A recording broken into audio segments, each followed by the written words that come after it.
Hi dears, welcome back to my channel. അപ്പോൾ ഇന്നത്തെ video journal റൈറ്റിങ്ങിനെ കുറിച്ചാണ്.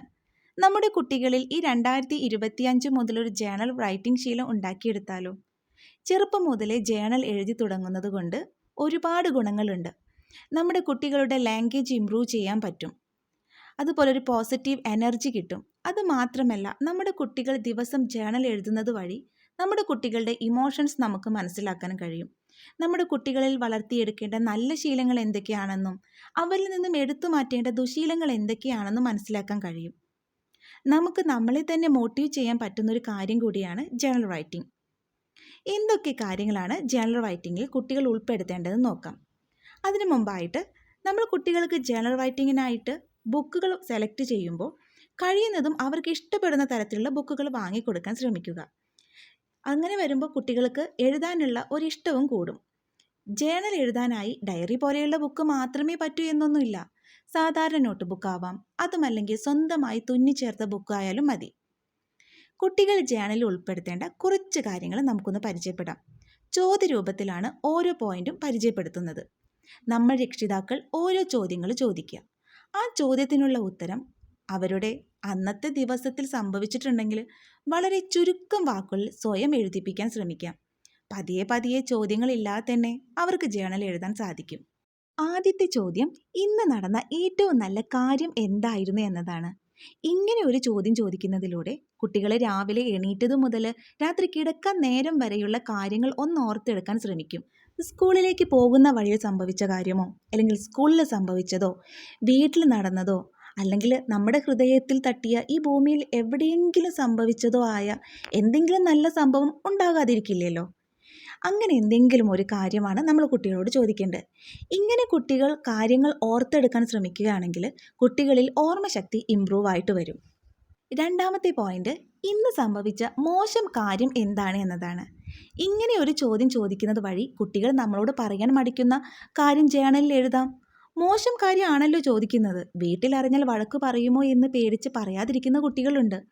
ഈ ഒരു ചോദ്യത്തിലൂടെ അവരുടെ ഭാവമാറ്റം നമുക്ക് മനസ്സിലാക്കാം. ഇനി അന്നത്തെ ദിവസം നല്ല കാര്യമോ മോശം കാര്യമോ സംഭവിച്ചിട്ടില്ലെങ്കിൽ ഈ ചോദ്യങ്ങൾ നമുക്ക് സ്കിപ്പ് ചെയ്യാം. മൂന്നാമത്തെ പോയിന്റ് ഇന്നത്തെ സംഭവങ്ങളെക്കുറിച്ചുള്ള നിങ്ങളുടെ ചിന്തകളും വികാരങ്ങളും എന്തായിരുന്നു എന്നതാണ്. അതായത് നല്ല കാര്യമോ ചീത്ത കാര്യമോ സംഭവിക്കുമ്പോൾ നമുക്കുള്ളിൽ പല പല ചിന്തകളും വികാരങ്ങളും ഉണ്ടാവും. ചില നല്ല കാര്യങ്ങൾ സംഭവിക്കുമ്പോൾ അത് നമുക്ക് സംഭവിക്കണമെന്നില്ല, മറ്റാർക്കെങ്കിലും. നല്ല കാര്യം നടന്ന പല വാർത്തകളും നമ്മൾ കേൾക്കാറില്ലേ? നമ്മളായിട്ട് യാതൊരു ബന്ധവും ഉണ്ടാവില്ല, എന്നാലും നമുക്ക് അത് കേൾക്കുമ്പോൾ നമ്മുടെ മനസ്സിന് ആ കാര്യം വല്ലാത്തൊരു അനുഭൂതി ഉണ്ടാവാറുണ്ടല്ലേ? അങ്ങനെ മറ്റാർക്കെങ്കിലും നല്ലത് സംഭവിച്ചു, സന്തോഷമുള്ള കാര്യങ്ങളൊക്കെ കേൾക്കുമ്പോൾ. ഇനി മോശം കാര്യമാണെങ്കിൽ, അല്ലെങ്കിൽ സങ്കടകരമായ കാര്യമാണെങ്കിൽ, അതും മുകളിൽ പറഞ്ഞതുപോലെ തന്നെ നമ്മുടെ ജീവിതത്തിലെ മറ്റാരുടെയോ ജീവിതത്തിൽ നടന്ന കാര്യം. ഈ 2024 വയനാട് ദുരന്തം നമ്മൾ കണ്ടു. അർജുൻ്റെ അപകടം, ഇതെല്ലാം കണ്ട് നമ്മൾ ഒരുപാട് സങ്കടപ്പെട്ടു. നമ്മൾ സേഫായി ഇരുന്നിട്ട് പോലും മറ്റുള്ളവരെ സങ്കടം കണ്ടിട്ട് നമ്മുടെ മനസ്സിനൊരു അലിവുണ്ടായില്ലേ? ഈ ഒരു ശീലം നമ്മുടെ മക്കളിലും ഉണ്ടാവണം. മറ്റൊരാളുടെ സന്തോഷത്തിലും സങ്കടത്തിലും പങ്കുചേരാൻ കഴിഞ്ഞാൽ നമ്മുടെ മനസ്സിലെ അസൂയ, കുശുമ്പ് എല്ലാം ഇല്ലാതാക്കാൻ കഴിയും. അപ്പോൾ മൂന്നാമത്തെ പോയിന്റ് ഇതാണ്. നാലാമത്തെ പോയിന്റ് നിങ്ങൾ ഇന്ന് പുതിയതായി എന്തെങ്കിലും ചെയ്തോ? നമ്മൾ ഇങ്ങനെ ചോദിക്കുമ്പോൾ കുട്ടികൾക്ക് ഉത്തരം കിട്ടണമെന്നില്ല. അതുകൊണ്ട് ചോദ്യത്തിൻ്റെ രീതിയിലൊന്ന് മാറ്റം വരുത്താം. ഇന്ന് പുതിയ കൂട്ടുകാരെ കിട്ടിയോ? പുതിയ ബുക്ക് എന്തെങ്കിലും വായിച്ചോ? സ്കൂളിൽ ആർട്സോ സ്പോർട്സോ അങ്ങനെ എന്തെങ്കിലും ഉണ്ടായോ? അങ്ങനെയുള്ള കാര്യങ്ങളൊക്കെ ചോദിക്കുക. അപ്പോൾ കുട്ടികൾക്ക് മനസ്സിലാവും ഇന്ന് പുതിയതായിട്ട് ഞാൻ എന്തെങ്കിലും ചെയ്തോ എന്നുള്ളത്. അഞ്ചാമത്തെ പോയിന്റ് ഇന്ന് ആരോടാണ് സ്പെഷ്യലായി അല്ലെങ്കിൽ കൂടുതലായി സംസാരിച്ചത്? ആറാമത്തെ പോയിന്റ് എന്തിനെക്കുറിച്ചാണ് സംസാരിച്ചത്? ഏഴാമത്തെ പോയിന്റ് ഇന്ന് നിങ്ങളെ നിരാശപ്പെടുത്തുന്ന കാര്യങ്ങൾ വല്ലതും ഉണ്ടായോ? ഓരോ വ്യക്തികളിലും അവരവരുടെ അന്നത്തെ ദിവസങ്ങൾ വ്യത്യസ്തമായിരിക്കും. അപ്പോൾ അതിൻ്റേതായ ഉത്തരങ്ങൾ എഴുതാൻ വേണ്ടി ശ്രമിക്കുക. എട്ടാമത്തെ പോയിന്റ് ഇത് കുറച്ച് ഇമ്പോർട്ടൻ്റ് ആണ് കേട്ടോ. നാളത്തെ പരിപാടി എന്താണ്? നാളത്തെ കാര്യങ്ങൾ ഇന്ന് തന്നെ പ്ലാൻ ചെയ്യുന്നത് ലൈഫിലെ ഏറ്റവും നല്ലൊരു കാര്യമാണ്. ചെറിയൊരു കാര്യമായിക്കോട്ടെ വലിയ കാര്യമായിക്കോട്ടെ, ലൈഫിലെ ഇമ്പോർട്ടൻ്റ് ആയ കാര്യമാണ് പ്ലാനിങ്.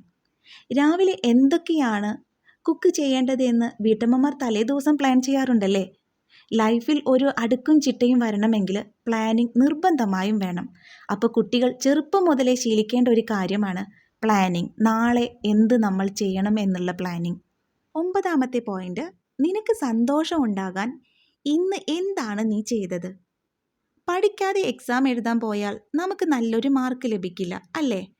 നമ്മൾ നന്നായി പഠിച്ച് എക്സാമിൽ മാർക്കൊക്കെ മേടിച്ച് ടീച്ചറുടെ അഭിനന്ദനമൊക്കെ കേൾക്കുമ്പോൾ നമ്മൾ അനുഭവിക്കുന്ന സന്തോഷം എത്രമാത്രമാണല്ലേ?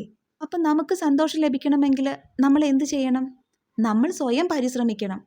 ആ പരിശ്രമത്തിനൊടുവിൽ ലഭിക്കുന്ന വിജയം അത് ഏറ്റവും ആനന്ദകരമായ ഒന്നാണ്. അത് പറഞ്ഞറിയിക്കാൻ പറ്റാത്ത സന്തോഷമാണ് നമ്മളിൽ ഉണ്ടാക്കുന്നത്. 10ാമത്തെ പോയിന്റ്, ഇന്ന് നിങ്ങൾ ചെയ്യാൻ എതിർത്ത കാര്യം വല്ലതും ഉണ്ടായോ? എന്തുകൊണ്ട് എതിർത്തു? 11ാമത്തെ പോയിന്റ്, ഇന്ന് രസകരമായ കാര്യം വല്ലതും സംഭവിച്ചോ? 12ാമത്തെ പോയിന്റ്, ഇന്നത്തെ കാലാവസ്ഥ എന്തായിരുന്നു? ഇപ്പൊ തോന്നുന്നത് പോലെയാണല്ലേ മഴയും വെയിലും മഞ്ഞും കാറ്റൊക്കെ ഉണ്ടാവുന്നത്? 13ാമത്തെ പോയിന്റ്, ഇന്നത്തെ ദിവസം നിങ്ങളുടെ ജീവിതത്തിൽ എന്താണ് പഠിച്ചത് എന്നാണ്. അപ്പോൾ ചുരുക്കം ചില ചോദ്യങ്ങളാണ് കേട്ടോ നമ്മളിപ്പോൾ പരിചയപ്പെട്ടത്. ഇത് കുട്ടികൾക്ക് എന്നല്ല, ആദ്യമായി ജേണൽ എഴുതാൻ തയ്യാറെടുക്കുന്നവർക്കും സ്വീകരിക്കാവുന്ന ചോദ്യങ്ങളാണ്. അപ്പോൾ ഇതിലെ എല്ലാ ചോദ്യങ്ങളും എല്ലാ ദിവസവും സംഭവിക്കണമെന്നില്ല. ഒരു പക്ഷേ ഇതിൽ പറയാത്ത പല കാര്യങ്ങളും നമ്മുടെ ലൈഫിൽ സംഭവിച്ചേക്കാം. അപ്പോൾ കുട്ടികളോട് ഇത്തരത്തിൽ ചോദ്യങ്ങളായിട്ട് നമ്മൾ ചോദിക്കുമ്പോൾ ആദ്യമൊക്കെ കുട്ടികൾ സ്കൂൾ പഠിപ്പിക്കുന്നത് പോലെ ചോദ്യം ഉത്തരം അവർ നോട്ട് ബുക്കിലൊക്കെ എഴുതുന്ന ആ ഒരു രീതി ഉണ്ടല്ലോ, ആ ഒരു രീതിയിലൊക്കെ ആയിരിക്കാം എഴുതുക. പതിയെ പതിയെ ആ ചോദ്യങ്ങൾ അവരുടെ മനസ്സിൽ പതിഞ്ഞു തുടങ്ങും.